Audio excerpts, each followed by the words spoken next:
Our next session is going to be fund development, and our speaker here today is Ray Ellis. And Ray is very well known in the fundraising and the marketing world. He started MC Direct, which was one of the leading companies in direct mail and marketing business. He used to chair Second Chance, and he chaired the fundraising committee, and I think he's probably chaired quite a few fundraising committees over his time. He currently serves on the pension board, which probably could be another whole day session in itself.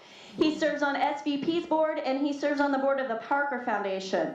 He has been the one to make the big ask, and he's been on the receiving side of receiving the big ask. So he can really give you a good perspective on what works and what doesn't work. So please help me welcome Ray Ellis.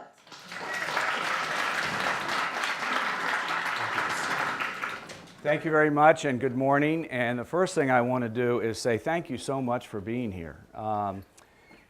We all have other places and things we could be doing on a Saturday morning. Unfortunately, I can't stay for the afternoon sessions because I have a big flag football game to go to. My little guys playing and they're undefeated. So, but I understand that you have a lot of other important things to be doing in life and in your work world. So it's very nice to have you here today, and we acknowledge the time, and we want to give you a very good return on investment with your time. You're going to hear that term a lot, not only in my presentation, I'm sure you heard it in Sherry's, and you'll probably hear it in the other presentations. So the other thing is I wanted this to be somewhat informal. This is a tough room to do that, but we do have a time for questions and comments at the end. But if something's really burning at you, we have a lot of experience in this room. So please feel free, if you've had another outcome or another experience or something you want to add to one of my comments, just raise your hand and we'll see if we can get that integrated into the presentation. So the first thing I want to lead off with our objective today is to provide a general overview of fund and revenue development for nonprofits. And we're going to focus on strategies and tactics that will ensure your long-term success. Let's face it, this is hard work. This is not easy to do, especially in the economic times that we're dealing with right now. So my objective here today is to share with you, for us to share together, so that you can incrementally make your fundraising and development activities more effective.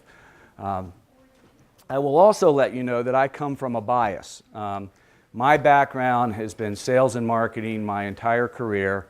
So while I truly respect the program side and the accounting and the business side and the quality control of businesses and organizations and all that, the bottom line is if you can't get people excited about your mission and get them to donate to your organization, you can't do any of that.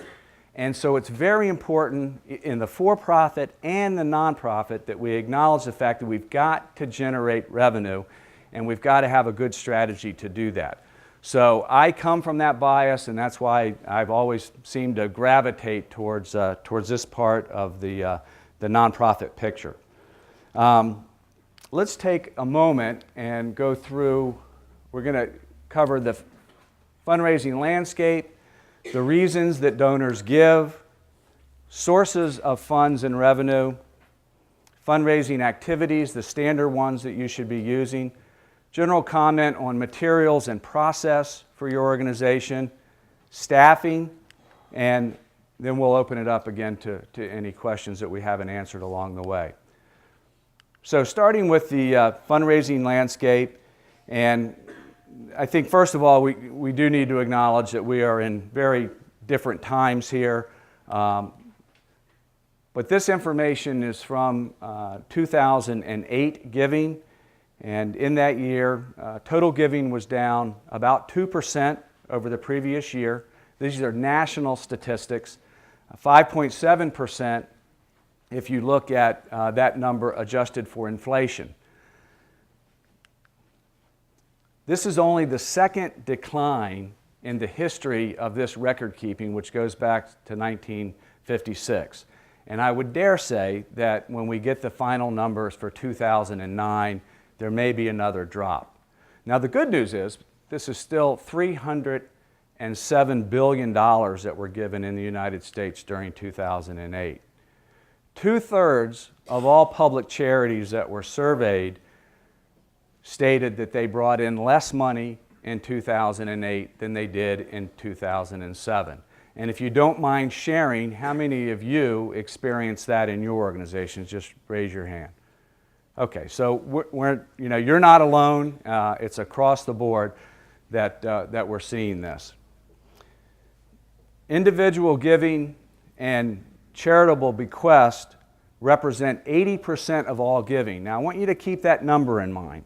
These are individuals and charitable bequest, because we're going to come back to that later on when we talk about some of the planning functions and some of the places that you should be putting your time and energy. Corporate giving represents about 5% of total giving, and foundations represent about 13%. Again, these are numbers we're going to come back to and talk a little bit about when we get into the planning stage. Now, what are some of the impacts of these macro numbers? Individual giving to religious organizations was actually up a little bit. Foundations were down about 20%, and you'd have to say that was a pure reflection of the investment markets, because most foundations have their money invested in a variety of asset allocation models, but nevertheless, we've all heard there was no place to hide, and there was no place to hide for the foundations either. So that fits. Human and health services was down about 5%. Environmental was down over 5%, and arts and culture was down over 5%. So it was across the board that we saw the declines. Now, what are some of the tactics that nonprofits, in this survey they took a look at, what are nonprofits doing to mitigate some of these situations? I focused primarily on the ones that were related to fundraising, but you can see that there was a little more talk, only 1%, of merger and acquisition opportunities. I think that kind of talk is going to be more prevalent as we continue through 2009 and move into 2010. I think there's, as I sit out there and in my travels through SVP and the Parker Foundation, I think there are lots of opportunities to grow this number, certainly in the area of collaboration. It might not be a pure merger or acquisition or anything like that, but certainly as it relates to collaboration and working together. Whoops. Let's go back here. Okay, dip into reserves. As you can see, that's grown significantly for those who have endowments and things like that. They've had to tap into those. Create new programs that attract greater funding. That's always a challenge for nonprofits to make sure. I call this mission creep. You've probably heard that term before, but you have to be very careful about doing this, but sometimes it's obviously appropriate. It seems to occur more in the public sector with public money, and be careful with that, because sometimes that has a sunset on it, and what do you do at the end of the 3 years when the funding runs out? So it's something to certainly look into as part of your overall planning, but be careful.